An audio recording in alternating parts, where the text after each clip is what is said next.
안녕하세요. 문영호입니다. 오늘은 느헤미야 연속 말씀 6번째 시간으로 느헤미야 3장 1절에서 32절 말씀을 가지고 다음과 다음으로 읽기라는 제목으로 말씀을 나누도록 하겠습니다. 대학 청년부 때의 일입니다. 대학 후배 하나가 청년부 후배 하나가 손바닥에 올려놓으면 삐약삐약 우는 장난감 병아리를 선물한 적이 있습니다. 이 병아리는 그 밑에 플러스 마이너스 극이 있어서 그 안에 있는 건전지를 통해서 그 사람 인체에 손바닥에 올려놓으면 이 인체를 통해서 플러스 마이너스가 연결이 되어져서 전기를 흘러 삐약삐약 소리가 나게 하는 독특한 구조였습니다. 근데 갑자기 그런 생각이 들었습니다. 교회 수련회 가서 그 병아리를 가지고 있었는데 혹시나 사람을 통해 전기가 흘러 작동된다면 이 플러스 마이너스 극을 여러 사람이 연결이 되어져도 작동되지 않을까라는 생각을 했습니다. 그래서 플러스 극을 한 사람이 마이너스 극을 다른 사람이 잡고 그 주변의 사람들이 손을 잡아서 이제 그 병아리를 작동시켜 봤습니다. 대여섯 명 했는데 됐습니다. 한 10여 명 했는데도 됐습니다. 그래서 결국 정확히 기억이 안 나지만 20명이 넘는 인원이 그 병아리를 중심으로 손을 잡고 서봤습니다. 그 병아리는 삐약삐약 거렸습니다. 그걸 보면서 참 대단하다. 물론 그 중간에 사람이 잠깐 손을 놓게 되면 소리가 더 이상 소리는 나지 않았습니다. 그 병아리 장난감 하나를 통해서 이 하나됨의 중요성이 어떠한 것인지를 좀 생각을 하게 되었습니다. 일반 전기선도 마찬가지입니다. 랜선 같은 경우도 마찬가지죠. 연결만 되어 있으면 전기도 공급하고 데이터를 주고받지만 약간의 단선만 있어도 전기는 흐르지 않아 기기는 작동하지 않게 됩니다. 성벽도 마찬가지입니다. 아무리 높고 튼튼하게 지어 놓아도 1m 정도의 틈새가 있다면 그곳으로 적군은 밀려들어 그 성은 점령당하고 말 것입니다. 오늘 본문을 보게 되면 드디어 느헤미야의 지도에 의해서 백성들이 성벽 건축을 시작합니다. 이 성벽은 특정한 계층이나 무리만 참여하는 것이 아니라 모든 사람이 여러 모양으로 참여함을 보여줍니다. 성벽을 쌓는 것은 동일한 일이지만 그 만드는 위치나 규모, 열심은 각각 차이가 있음을 오늘 본문은 보여줍니다. 비록 그 차이는 있었을지 모르지만 그 모든 사람들의 노력과 수고에 의해서 성벽은 완성되어 가게 됩니다. 교회나 공동체 또 가정도 마찬가지인 것 같습니다. 서로 성격이나 위치, 상황은 달라도 가진 것은 또 서로 차이가 있다 할지라도 서로 협력하고 하나 될 때 공동체는 세워지고 견고해집니다. 오늘 본문 1절에 보게 되면 대상 엘리야십이 그 형제 제사장들과 함께 일을 시작합니다. 그때라는 표현처럼 일이 시작이 이루어질 때 함께 나아가야 됩니다. 또 그런 일을 시작할 때 무엇보다도 지도자가 먼저 시작하는 것이 중요합니다. 지도자는 지시나 군림하는 것이 아니라 함께 하는 것입니다. 자기 손에 흙을 묻히고 수고할 줄 알아야 됩니다. 일이 중요하고 놓칠 수 없는 것이라면 누구보다 앞서 나가야 할 사람들이 바로 지도자입니다. 9절에서도 예루살렘의 절반을 다스리는 그 지도자들이 함께 이 일에 동참함을 보여줍니다. 대상 엘리야십은 이 일을 혼자 하는 것이 아니라 지도자 그룹이라 할 수 있는 형제들 제사장들과 함께 일을 이루어갑니다. 물론 이 엘리야십은 이렇게 본을 보이긴 하지만 나중에 공동체가 함께 나가는데 반하는 일을 하기도 합니다. 일단 그것은 제쳐두고라도 오늘 본문에서는 이제 모범을 보이며 수고합니다. 또한 엘리야십은 성벽만 건축하는 것이 아니라 망대에도 열심을 기울이는 모습을 보여줍니다. 단순히 성벽을 세워서 대적을 막는 것만이 아니라 그들이 대적을 경계할 수 있는 망대까지 짓는 것은 당장 할 일만 하고 단기적인 일만 치료하는 것이 아니라 장기적인 차원에서 이 일을 행하고 나아가야 함을 보여줍니다. 특별히 지도자는 더 그래야 됩니다. 이런 노력이 필요합니다. 지도자라면 단순히 지체들이 하는 일 그 이상을 바라보고 또 그 일을 위해 헌신할 수 있어야 됩니다. 또한 2절에서는 여리고 사람들이 이 건축에 동참함을 보여줍니다. 이 여리고는 어떤 것입니까? 여수가 가나안 땅을 정복할 때 제일 먼저 정복한 성입니다. 또한 그 성을 건축하고 하나님이 또 그 성을 무너뜨리셨을 때 다시는 그 성을 재건하지 말라기까지 했던 그런 곳입니다. 그렇지만 이제 성벽을 건축할 때 이 지역도 동참합니다.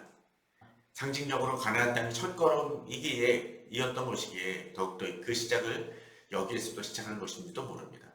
또 반대로 비록 과거에 안 좋은 기억과 실패가 있는 곳이지만 바로 그곳을 하나님이 다시 세우심을 보여줍니다. 하나님의 은혜가 임했었을 때 아무리 내가 실패했고 문제 있던 곳이라도 하나님은 그곳을 다시 세우시고 은혜를 베푸십니다. 어쩜 우리들도 하나님에 대한 첫사랑 또 실패의 장소에서부터 하나님의 은혜가 임함을 기억해야 할 것입니다. 오히려 그곳에서부터 혹시나 내가 넘어졌다면 다시 시작할 수 있는 마음이 있어야 될 것입니다. 12절에서는 9절에서처럼 예루살렘 지방 절반을 다스리는 할로헤스의 가족들이 이 성벽 건축에 동참함을 보여줍니다. 특히 본문은 할로헤스의 아들 셀룸과 그의 딸들도 이 일에 함께함을 보여줍니다. 당시의 문화나 관습을 생각한다면 이 가정이 열심히 얼마나 극심했는지를 알 수 있습니다. 딸들의 이름까지 거론하면서 함께함을 보여줍니다. 신앙은 혼자 열심을 내는 것이 아닙니다. 온 가족이 함께 나아가는 것입니다. 오늘 본문에서는 이 가정이 이 성벽을 건축하는데 열심을 내고 있음을 보여줍니다. 우리에게도 그런 열심이 필요합니다. 또 본문은 여러 구절에서 자기 집과 마주대한 부분에서부터 성벽을 건축하고 있음을 알 수 있습니다. 우리는 종종 주의 일과 가정을 너무 따로 노는 것으로 생각하기 쉽습니다. 아니 겉으로는 그렇지 않다고 하면서도 내면적으로는 그렇게 생각하지 않는 것을 보곤 합니다. 교회는 열심이지만 가정에는 소홀한 무책임한 가장이나 가족들을 종종 봅니다. 아닙니다. 본문처럼 성벽은 자기 집을 지키는 일입니다. 자기 집을 지킬 수 있어야 그 예루살렘 지키는 것도 의미가 있습니다. 서로 떨어진 일이 아닙니다. 그러기에 자기 집과 직면한 곳에서부터 성벽을 재건하는 것일 겁니다. 5월 가정의 달이 시작되고 어버이날이 며칠 전에 있기도 했지만 무엇보다 가정이 회복되고 가정에서 은혜가 충만해야 할 것입니다. 이 시대처럼 가정이 깨어지고 많은 문제가 일어나는 것을 보면 정말로 무엇보다도 가정의 회복이 필요합니다. 많은 이 시대의 문제들, 어떤 범죄들, 그러한 모든 것들은 결국은 가정들이 건강하지 못하고 가정이 하나 되지 못하기 때문에 발생되어집니다. 미혼모 또는 이혼 가정들, 그런 것들이 발생되는 이유가 무엇입니까? 그분들이 특별히 문제가 있는 것이 아니라 이 시대 가정이 깨어지기 때문에 그렇습니다. 가정의 소중함을 잃어버리기 때문에 그렇습니다. 이 5월에 가정의 달이 시작되어졌는데 바로 이 가정이 회복되고 가정에서 은혜가 충만할 수 있어야 됩니다.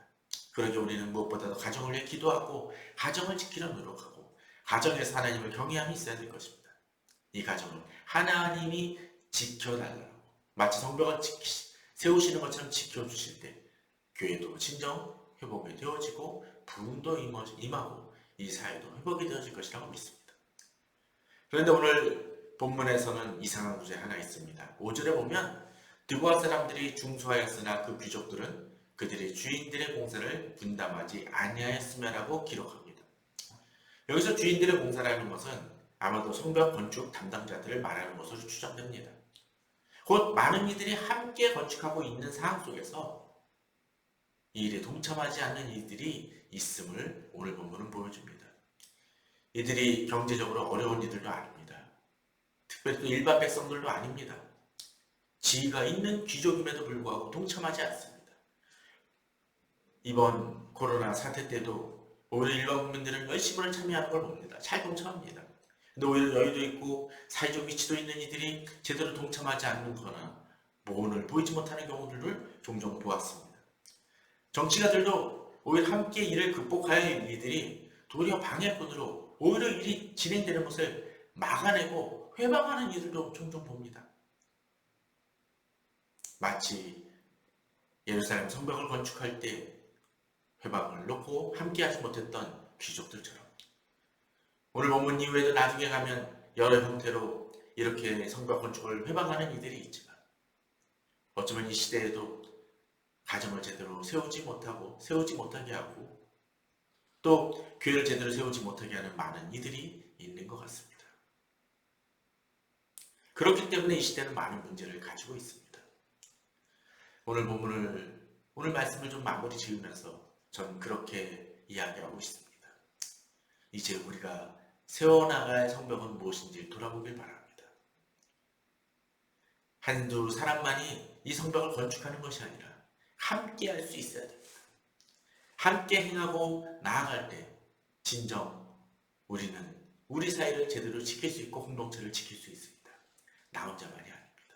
또 혹시라도 내가 이 귀족들의 모습처럼 해야 될 부분을 하지 못하고 있다면 나 때문에 공동체가 무너지고 이 사회가 무너지고 가정이 무너질 수 있음을 깨달아야 될 것입니다. 진정으로 함께 다음에서 다음으로 이어나가며 성벽을 건축하는 우리들이 되었으면 합니다.